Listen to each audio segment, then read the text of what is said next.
Salam dostlar. Bugün ərzində 5 dənə elmas bloku neçə saniyədə qıracağım?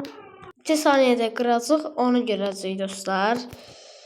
Şimdi başlayaq. 1 2 3 1 2 3 4 5 6 7 8 9 10 11 12 13 14 15 16 17 18 19 20 21 22 Dostlar 22 saniyede kırdım.